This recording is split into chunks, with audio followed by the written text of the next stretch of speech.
No, ndị ọma nji eme ọnụ. Ndị be anyị ekelekwa m unu. Ama m na udo dị ndị nke m.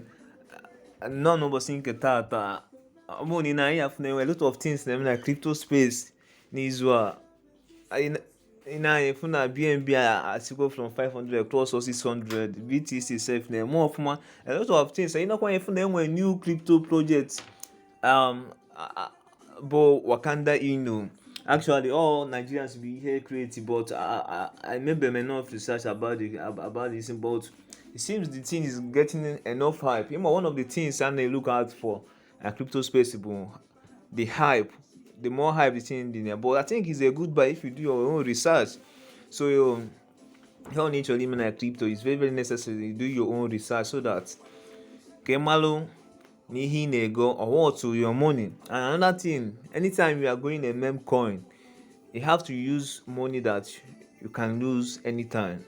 But another thing you go see on a crypto space, it's always good to belong to a particular community, a community that will be giving you updates, a community that will help you to learn, a community that will help you to bring some good news regarding any crypto so that Kiapu,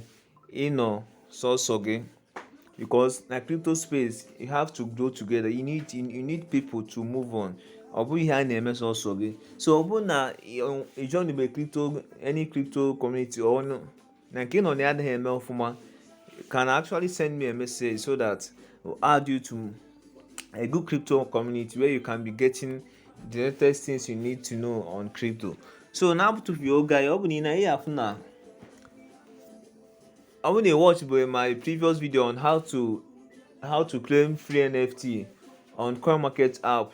Search my channel, you got fear because it's actually a good thing you do, because a lot of people do claim we got their free diamonds every day, and soon that diamonds will worth what you can't imagine. So nobody think that here to you with how to claim your. So ihe na-ewetala anyị ụbọchị nke taata bụkwa ka esi eclaim kwa candies na CoinGecko app. So ka bụ CoinGecko app? CoinGecko app is just like CoinMarket app that analyze crypto market as a whole, that gives you fundamental analysis on crypto space. So with CoinGecko app you can track crypto prices and all that. There is more you can do with CoinGecko app. But with time, I'll be teaching all these things, what and how you can be using CoinGecko app to discover some crypto gems. Crypto gems with next crypto car pump and all that.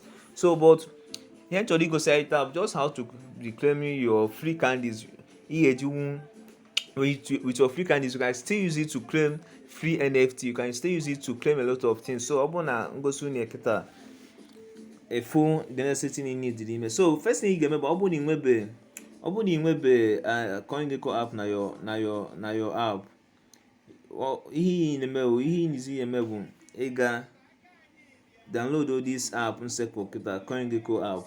Then after that, just ọ bụrụ na ị register na the app. So ọ bụrụ na ị baa na the app like this, ị ga-afụ a lot of things. Ị ga-afụ price of cryptos, how good they are doing and how bad some na-eme. Kwịghọta.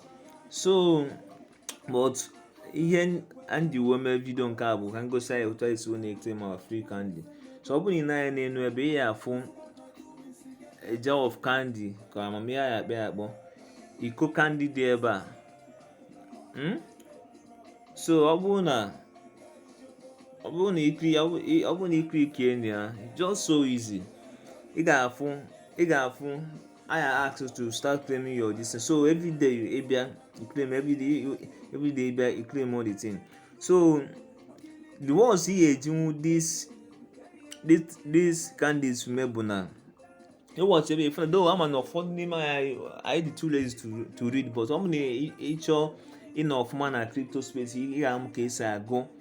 So this NFT flavor, not NFT. This course if labor on how to DeFi. This course you was all to $29.99. But with this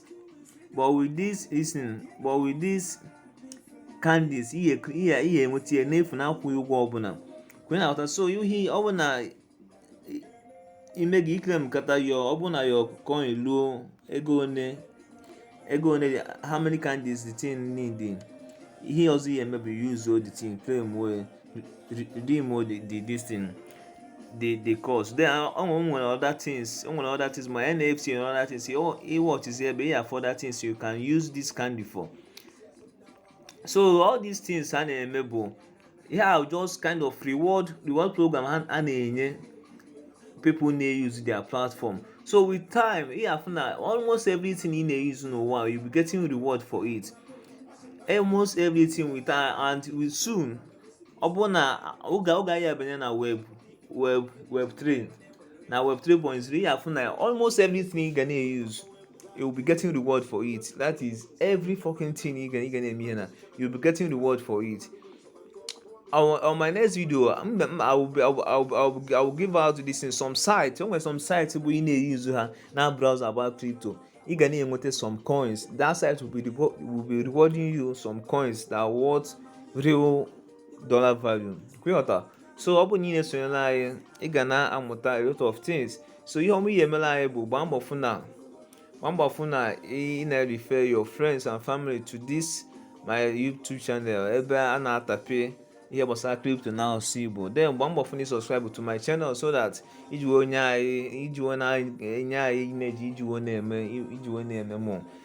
Mana na-atụfughị oge anyị ga-akwụsị ebe a ka ọ wee dịkwa oge ọzọ anyị ka anyị fụ oge ọzọ. Then before I apụọ, download this app, keep claiming these free candies.